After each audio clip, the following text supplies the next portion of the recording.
Channel श्रेष्ठ 8 classes. तो आज हम एनपीओ का नेक्स्ट पार्ट शुरू करने वाले हैं, जिसमें हमें समझना है फंड के बारे में, या डोनेशन भी बोलते हैं इसे हम।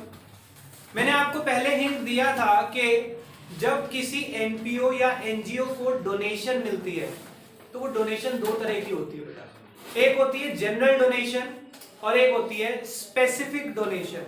दोनों के बीच में फर्क क्या होता है, ध्यान से समझेंगे। डोनेशन में एनपीओ के पास पैसा तो आता है ना। Yes sir. अगर मैं बात करूं रिसिप्ट एंड पेमेंट अकाउंट की, बहुत ध्यान से समझेंगे हम। रिसिप्ट एंड पेमेंट अकाउंट में रिसिप्ट साइड में सारी डोनेशन आएंगी या नहीं आएंगी? यस भैया। पुरानी नहीं सारी छोड़ो, चाहे वो जनरल डोनेशन हो चाहे वो स्पेसिफिक डोनेशन हो, दोनों में फर्क क्या होता है पहले तो मतलब समझते हैं। जनरल डोनेशन का मतलब, जैसे आप मंदिर, मस्जिद, गुरुद्वारे में कहीं पे जाते हैं तो आप पैसे दे के आते हैं, पैसे चढ़ा के आते हैं। जो पैसा आप चढ़ा के आ रहे हैं 10 रुपए 20 रुपए, जो जिसके लिए आपने कोई काम नहीं बताया, सिर्फ और सिर्फ पैसा चढ़ा के आ गए, वो तो हो गया जनरल डोनेशन। वो एनजीओ से कहीं पे भी यूज कर सकती है, आपने उन्हें कोई काम नहीं बताया। एक डोनेशन होता है जो काफी बिजनेसमैन या काफी बड़े बड़े लोग देते हैं किसी ऑर्गेनाइजेशन को। वो कहते हैं कि हम आपको 50,000 या 1 लाख या 5 लाख या 10 लाख का पैसा चेक दे रहे हैं, इस पैसे को आप बिल्डिंग की कंस्ट्रक्शन में लगाएंगे या आप मंदिर, गुरुद्वारे या मस्जिद की इस चीज में लगाएंगे, यानी किसी एक काम के लिए। तो वो हो गई हमारी स्पेसिफिक डोनेशन। दोनों के बीच में फर्क समझ आया आपको? अब दोनों डोनेशन का ट्रीटमेंट देखो, कोई भी हो, चाहे जनरल डोनेशन हो चाहे स्पेसिफिक डोनेशन हो, रिसिप्ट तो है ना। तो ये रिसिप्ट एंड पेमेंट में आएगी, क्योंकि रिसिप्ट एंड पेमेंट अकाउंट को नेचर से कोई मतलब ही नहीं होता, चाहे रूटीन की हो चाहे नॉन रूटीन की हो, पैसा आ रहा है ना, रिसिप्ट हो गई। अगर वो रूटीन की डोनेशन है, यानी कि जनरल डोनेशन जो आप नॉर्मली दान पात्र में डाल के आ जाते हैं, वो तो रेवेन्यू इन नेचर है, तो वो चली जाएगी जिसमें इनकम एंड एक्सपेंडिचर में इनकम हो जाएगी आपकी जनरल डोनेशन। जो आपकी स्पेसिफिक डोनेशन है बेटा, सोचे आप एनजीओ के पॉइंट ऑफ व्यू से सोचे कि एनजीओ को पैसा तो मिल गया, रिसिप्ट तो हो गई, पर उसके लिए उस एनजीओ को काम करना पड़ेगा, यानी कि बिल्डिंग बनानी पड़ेगी। इसका मतलब वो जो डोनेशन आई है वो उसकी लायबिलिटी बन गई, क्योंकि अब उसे वो काम करके देना पड़ेगा। समझ आ गई बात? तो वो जो स्पेसिफिक डोनेशन होगी, that will be the liability for the NGO. अब उस डोनेशन के ऊपर, उस डोनेशन पे आपको कोई भी इनकम हो रही है, स्पेसिफिक डोनेशन की बात कर रहा हूं मैं। स्पेसिफिक डोनेशन आई 10 लाख रुपए, उस डोनेशन पे आपको कोई इनकम हो रही है। सर डोनेशन पे इनकम, मेरे पास डोनेशन आई थी, पैसा आया 10 लाख रुपए, उन्होंने कहा बिल्डिंग बनानी है, मैंने कहा सर बिल्डिंग बना देंगे। अब बिल्डिंग बनाने के लिए आपको शायद पता होगा कि आपको गवर्नमेंट से अप्रूवल लेनी पड़ती है, नक्शा पास कराना पड़ता है, तो उसमें 3 से 4 महीने लगने हैं, 10 लाख रुपए पड़े हैं। मैंने कहा यार इसे इन्वेस्ट करते, बैंक में एफडी करवा दे, इसकी जो मिलेगा फायदा ही होगा ना। तो मैंने उससे इन्वेस्टमेंट कराई, उस इन्वेस्टमेंट पे इंटरेस्ट मिलेगा, वो इंटरेस्ट प्लस करूंगा डोनेशन में या नहीं? वो इंटरेस्ट क्या मेरी इनकम हो जाएगा या उसी डोनेशन का पार्ट है? उसी डोनेशन का पार्ट है। तो उससे होने वाली कोई भी इनकम डोनेशन में प्लस होगी और कोई भी खर्चा उसी डोनेशन में से माइनस होता चला जाएगा। समझ आई बात? अगर वो स्पेसिफिक डोनेशन है तो। क्लियर हो गई बात? तो इसी से रिलेटेड कुछ क्वेश्चन विद सॉल्यूशन हम पढ़ेंगे, जिससे हमें क्लियर कट हो कौन सी चीज कहां शो करनी है। क्लियर हो गई बात? पढ़ते हैं पहले हम illustration number 5। Checking your books.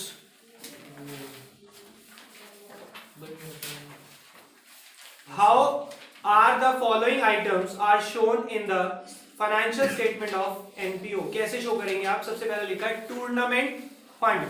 Just let me know, tournament fund आप कौन से अकाउंट में लिखने वाले हैं? इसको तो छोड़ ही दो, इसमें तो सब आएगा। अब मुझे मेन ट्रीटमेंट की बात करनी है इन दोनों के बारे में। फंड है, अभी बताया, जितने भी फंड होंगे वो स्पेसिफिक होंगे, वो हमेशा बैलेंस शीट में आएंगे। आपको मैंने पहले ही बता दिया, फंड का मतलब स्पेसिफिक होते हैं वो। तो सारे फंड आपके बैलेंस शीट में आने वाले हैं। मैं यहाँ लिखने वाला हूँ टूर्नामेंट फंड जितना भी है। आगे पढ़ते हैं क्या लिखा हुआ है। टूर्नामेंट एक्सपेंसेस ये इस फंड में से माइनस हो जाएंगे। टूर्नामेंट फंड जिस चीज का फंड बन गया उसकी इनकम और एक्सपेंस उसी में से एडजस्ट होंगी। अभी तो बताया, एग्जाम्पल भी दिया। हैमर क्या हो गया बेटा? अगर इसका फंड ना होता और मुझे सिर्फ दिया होता टूर्नामेंट एक्सपेंस और फंड नहीं है, तब मैं नॉर्मल खर्चा मानते हुए यहाँ लिखता। समझ रहे हो बात को? तो देखिए टूर्नामेंट फंड आया आपका 2 लाख का, टूर्नामेंट एक्सपेंसेस 60,000 माइनस हो जाएंगे। रिसिप्ट फ्रॉम टूर्नामेंट, रिसिप्ट यानी कि पैसा आया है तो ये फंड में ऐड हो जाएगा। तो 2 लाख प्लस 80,000 माइनस 60,000 कितना आएगा? 220 हमारा बैलेंस शीट में लायबिलिटी साइड आएगा। नीचे आंसर चेक करें। There is a specific tournament fund, एक स्पेसिफिक फंड दे दिया, हमें कहां शो करना है? लायबिलिटी साइड लिख दिया। Tournament fund 2 lakh, add receipt less expenses, balance in the balance sheet कितना आएगा? 2,20,000। कोई प्रॉब्लम बेटा? Point number 2, billiard match expenses. Billiard match का खर्चा हुआ, क्या कोई फंड बताया हुआ इसका? नॉर्मल एक्सपेंस है, इनकम एक्सपेंडिचर में चला जाएगा। That's it. Clear? Yes sir. Next, receipt from cinema show ticket expenses on cinema show, क्या कोई फंड बताया हुआ है आपको इसका? तो रिसिप्ट इनकम साइड चली जाएगी इनकम एक्सपेंडिचर में, और एक्सपेंसेस एक्सपेंडिचर साइड चले जाएंगे क्योंकि कोई फंड नहीं है। पॉइंट नंबर 4, प्राइस फंड आ गया। कहाँ लिखेंगे आप? बैलेंस शीट में लायबिलिटी साइड, उसके रिलेटेड चेक करो आपको क्या गिवन है। Interest on price fund investment, interest मिल रहा है, ऐड हो जाएगा। प्राइस अवॉर्डेड यानी कि खर्चा हुआ होगा प्राइस देने में, माइनस हो जाएगा। तो आप इसके बाद दिया हुआ प्राइस फंड इन्वेस्टमेंट, इसको छोड़ो अभी, प्राइस फंड इन्वेस्टमेंट को। बाकी देखो 1 लाख प्लस 10,000 माइनस 20,000, 90,000 रुपए आना चाहिए। नेक्स्ट पेज पे चेक करो, आगे 90,000। अब आपके दिमाग में आ सकता है सर ये जो इन्वेस्टमेंट है 80,000 रुपए, इसका क्या करेंगे? बेटा इन्वेस्टमेंट जो प्राइस फंड आया था, टूर्नामेंट होने में अभी खत्म होने में 2 महीने बाकी हैं, आपने इन्वेस्ट कर दिया बैंक में, उस पर इंटरेस्ट आएगा। इंटरेस्ट तो आपकी इनकम थी, आपने ऐड कर दिया। वो जो इन्वेस्टमेंट करी वो क्या है आपके लिए? एसेट है, तो बैलेंस शीट में एसेट साइड चला जाता है। इसमें सिर्फ लायबिलिटी साइड का ट्रीटमेंट दिखा रखा है, तो नीचे पैराग्राफ लिख दिया उन्होंने।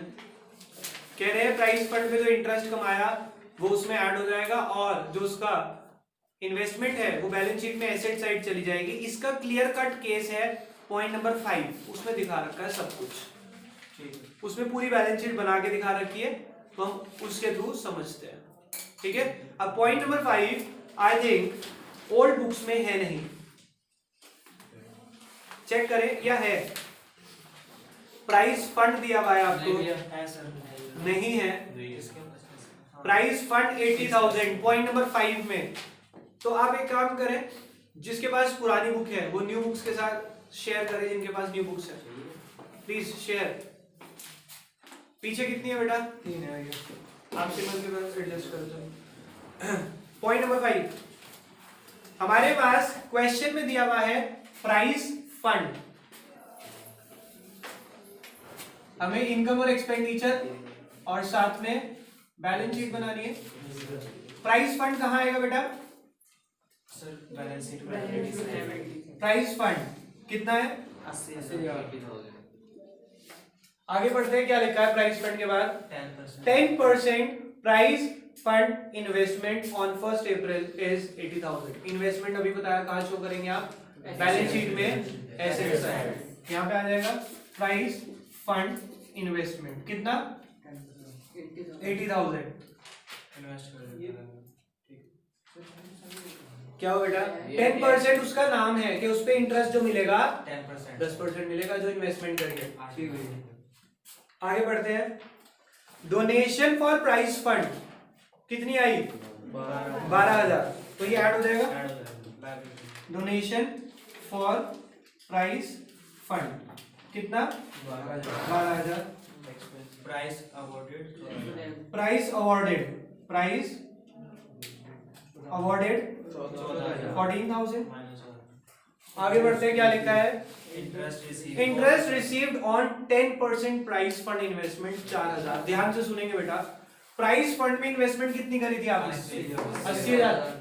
इंटरेस्ट मिला कितना अभी? 4000। तो मैं ऐड कर रहा हूं इंटरेस्ट रिसीव 4000। ध्यान से सुनेंगे बेटा, 10% इन्वेस्टमेंट पे आना चाहिए था इंटरेस्ट, 8000 आना चाहिए था, 4000 आ गया, यानी कि 4000 अभी भी क्या है? Accrued interest. 4000 भाई आना तो 8000 चाहिए था ना, 4 मिल गया तो 4 मिलना बाकी जो मिलना बाकी है, क्या वो मेरा एसेट बनेगा या नहीं हाँ बनेगा? बनेगा। अक्रूड इंटरेस्ट, ये अक्रूड इंटरेस्ट दो जगह आ जाएगा, क्योंकि एक तो वो इनकम में ऐड होगा और दूसरा वो एसेट बन जाएगा मेरा। इसको एडजस्ट करके जो आंसर आएगा 12 16 20 20 माइनस 14 6 86,000 तो आपका प्राइस फंड होगा और 4,000 84,000 इधर आ जाएगा एसेट से। Check your solution. जी भैया। कोई डाउट? हाँ जी, समझ आया सबको? जी। Perfectly all right. Let's move on to the last point of this question. Last ये सब बुक्स में है, लास्ट पॉइंट पढ़ते हैं। Expenditure on construction of pavilion क्या हुआ बेटा? ये एक्सट्रैक्ट है, बैलेंस शीट के बाकी एसेट आपको बता दिए क्या? एक चीज का ट्रीटमेंट समझाते हुए बैलेंस शीट मैच कैसे करा दो? पढ़ते हैं, expenditure on construction of pavilion. Pavilion समझते हो क्या होता है बेटा? जो बच्चे क्रिकेट देखते हैं उन्हें पवेलियन का जरूर पता होगा। पवेलियन का मतलब जिनको नहीं पता बेटा, आप लोग समझ लें, पता सबको बेसिकली, दिमाग से स्किप हो रहा है। जहां पे क्रिकेटर्स बैठते हैं वो एक रूम बनता है, उसके बराबर में ऊपर नीचे सब जगह स्टेयर्स बनती हैं जो ग्राउंड के साइड में, दैट इज पवेलियन। वो कह रहे हैं पवेलियन कोई कंस्ट्रक्शन हुई है during the year was 6 lakh, 6 lakh रुपए खर्च हुए उसके ऊपर। The construction work is in progress, अभी काम पूरा नहीं हुआ, चल रहा है, and it not yet completed. Pavilion fund on 31 March 2019 was 1 lakh. तो कितना फंड है मेरे पास? 8 लाख का पवेलियन फंड है। मैंने फंड बैलेंस शीट में लायबिलिटी साइड लिखा, किसी को कोई प्रॉब्लम नहीं? आगे चलते हैं। Donation for pavilion fund on 15 सितंबर 2019 और डोनेशन आई तो ऐड करूंगा, कितनी आई? 10 लाख। Capital fund. आगे क्वेश्चन में दिया है मेरे को capital fund as on 31 March. Capital fund क्या होता है बेटा? ओनर जो पैसा लगाता है, यानी कि एनजीओ जो अपने पास से पैसा लगा रही है उसे कैपिटल फंड बोला जाता है। क्या बोला जाता है? कैपिटल फंड बैलेंस शीट में लायबिलिटी साइड ही आएगा। कितना दिया हुआ है? 20 लाख। कोई प्रॉब्लम इसमें?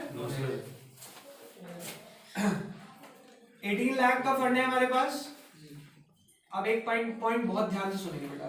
18 लाख में से मैंने 6 लाख रुपए पवेलियन की कंस्ट्रक्शन पे खर्च कर दिए, ठीक है? अब इस पॉइंट का ट्रीटमेंट समझेंगे। खर्च हो गए यानी कि पवेलियन फंड में से तो एक्सपेंस हो गया 6 लाख रुपए, और मेरा जो पवेलियन है, जो बिल्डिंग है, वो एक एसेट बन गया। यहाँ लिखूंगा पवेलियन, पवेलियन बिल्डिंग लिख सकता हूं मैं, 6 लाख जी। अब ये जो 6 लाख के एसेट बने, इससे क्या ओनर की कैपिटल बढ़ेगी या नहीं बढ़ेगी? हाँ बढ़ेगी। ओनर ने और पैसा लगा दिया अपना एसेट्स में, यहां से तो कम हो गया और कैपिटल फंड में ये ऐड हो जाएगा पवेलियन बिल्डिंग के नाम से। कितना?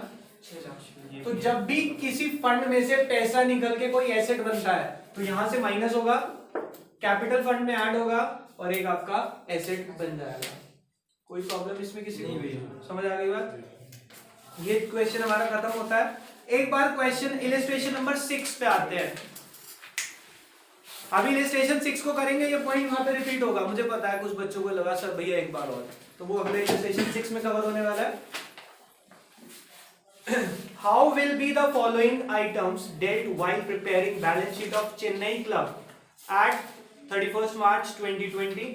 बिल्डिंग फंड दिया हुआ है बेटा 10 लाख, कहाँ लिखने वाले हैं आप? लायबिलिटी साइड, बैलेंस शीट में liability side. Donation for building fund add होगा 25 लाख, 35 लाख हो गया total. Expenditure on building construction क्या होगा?